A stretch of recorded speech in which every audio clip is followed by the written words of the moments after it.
Não bastasse a superlotação e a falta de servidores, a ociosidade dentro das unidades prisionais da região também contribui para rebeliões, como a ocorrida na semana passada. Na opinião de especialistas, o sistema não cumpre o papel de reeducação dos presos.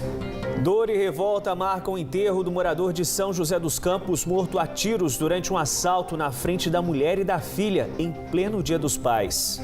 Em Taubaté, a polícia identifica o autor dos disparos que tiraram a vida de um jovem de 19 anos em frente a uma casa noturna na Avenida Itália. Mas o alvo era a namorada do suspeito e crime teria sido motivado por uma suposta traição. Férias coletivas. Sem informar o número de trabalhadores, Volkswagen anuncia dispensa de parte dos funcionários a partir da próxima semana. A medida seria para adequar a produção à demanda do mercado. Conflito entre passado e presente. Decisão judicial determina a demolição de igreja em Pindamonhangaba. Pedido partiu de fiéis, que alegam que a nova estrutura compromete a história da capela antiga, que não foi restaurada e agora sofre com a ação do tempo. Segunda-feira, 13 de agosto, as notícias da região. A partir de agora, no Band Cidade, segunda edição.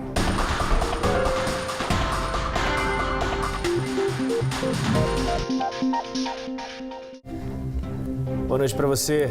Olá, muito boa noite. O motim da semana passada envolvendo os presos do Centro de Detenção Provisória de Taubaté revelou a fragilidade do sistema prisional paulista. Presídios superlotados que abrigam mais que o dobro da capacidade de presos e o escasso quadro de funcionários são problemas comuns no estado que deixam a sociedade refém da insegurança. Cada centro de detenção provisória da região precisaria de pelo menos mais 80 agentes para normalizar a falta de profissionais. Centro de Detenção Provisória de Taubaté. 1.521 detentos se espremem aí dentro. Só que o espaço é para 844 internos. A superlotação transforma o prédio em uma bomba relógio, que explodiu na última quarta-feira. Durante quase 30 horas, os presos quebraram 6 dos 8 raios do CDP. 2 agentes penitenciários e 11 religiosos ficaram reféns.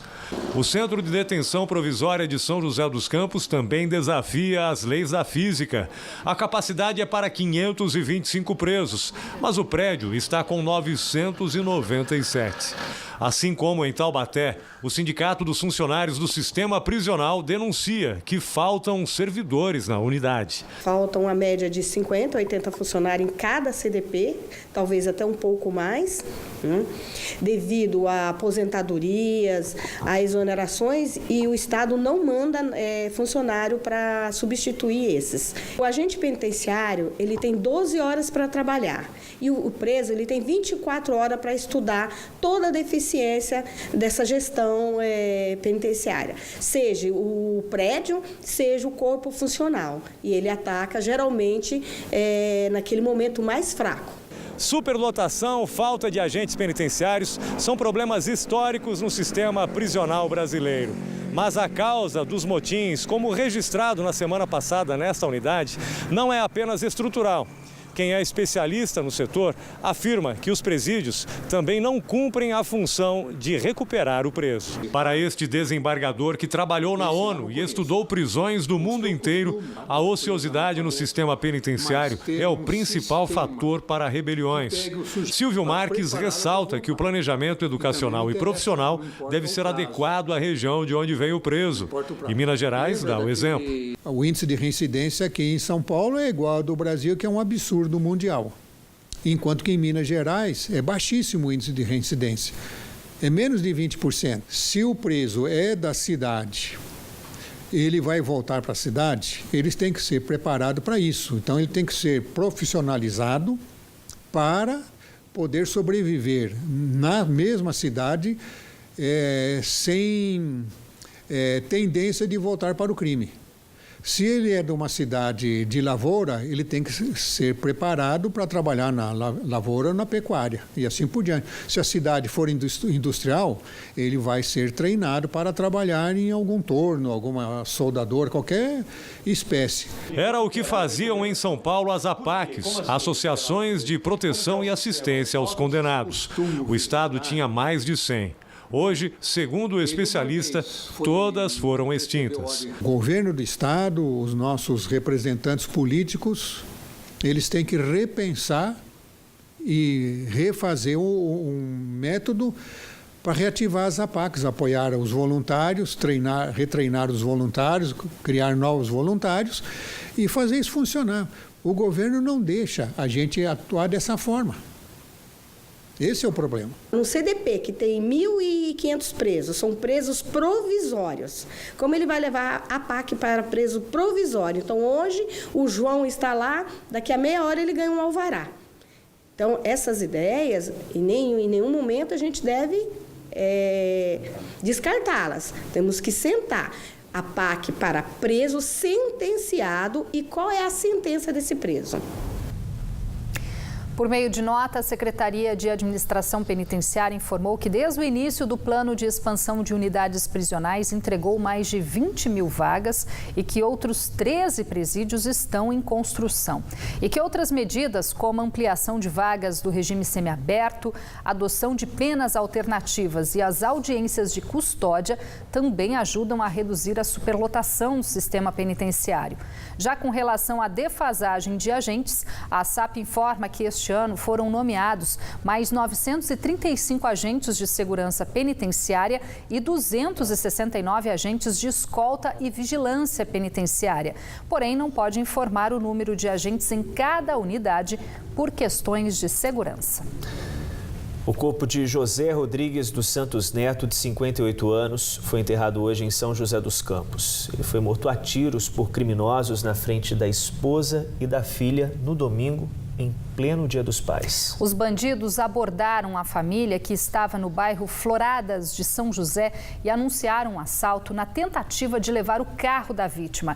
Eles conseguiram fugir com o veículo e ainda não foram localizados. No velório, familiares e amigos de José Rodrigues dos Santos Neto, de 58 anos, estavam inconformados.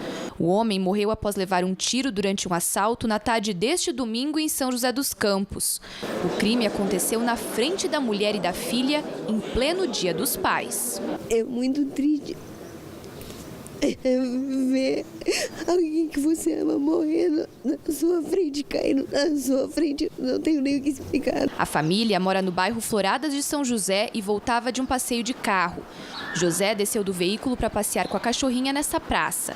A mulher e a filha continuaram no automóvel à procura de uma vaga. As duas estacionaram o carro aqui quando foram abordadas por 2 homens armados que anunciaram um assalto. Elas entregaram alguns pertences e a chave do carro aos criminosos. José teria se aproximado porque viu um deles entrando no carro, tentou abrir a porta de trás e, nesse momento, acabou levando um tiro no peito. As imagens das câmeras de segurança de um prédio da rua registraram a ação.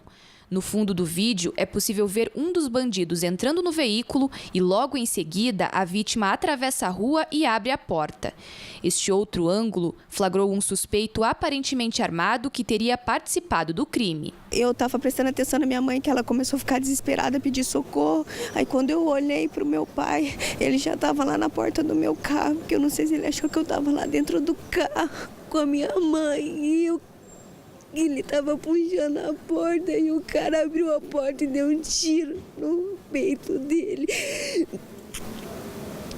Pura maldade, isso não se faz. E eu já tinha entregado tudo, ele não precisava ter feito isso. E depois, meu pai caído, e eu do lado do meu pai, ele saiu arrancando com o carro. A polícia procura pelos criminosos. O caso é investigado como latrocínio, que é roubo seguido de morte. Para a família, fica o trauma de uma tragédia. Uma coisa que você quer esperar é ver o teu pai sendo assassinado friamente, queimar a roupa. Por um cara que não levou nada dele, só levou a vida. Só a vida. A vida dele, a vida nossa. A vida da minha mãe, da minha irmã. Acabou com a nossa família. Uma dor imensa para essa família, né? O carro das vítimas foi encontrado pela polícia ontem à noite mesmo, pouco mais de 3 quilômetros do local onde José Rodrigues foi morto pelos criminosos. A Volkswagen Taubaté vai dar férias coletivas para parte dos funcionários a partir de 20 de agosto. Segundo o Sindicato dos Metalúrgicos, o pedido da empresa foi protocolado na semana passada. Porém, a montadora não informou a quantidade nem os setores que serão afetados pela dispensa prevista até o dia 19 de setembro. Por meio de nota, a Volkswagen apenas informou que a medida é para adequar a produção à demanda de mercado. Atualmente, a montadora emprega 3.100 trabalhadores na planta de Taubaté. E você vai ver em instantes no Band Cidade. A família fica ferida após incêndio em Potim. Bombeiros desconfiam que o celular que estava conectado na tomada recarregando tenha sido a causa das chamas. E ainda, a polícia de Taubaté já identificou o rapaz acusado de matar um jovem na madrugada de ontem na saída de uma casa noturna na Avenida Itália. Hora certa, agora 7 horas em ponto.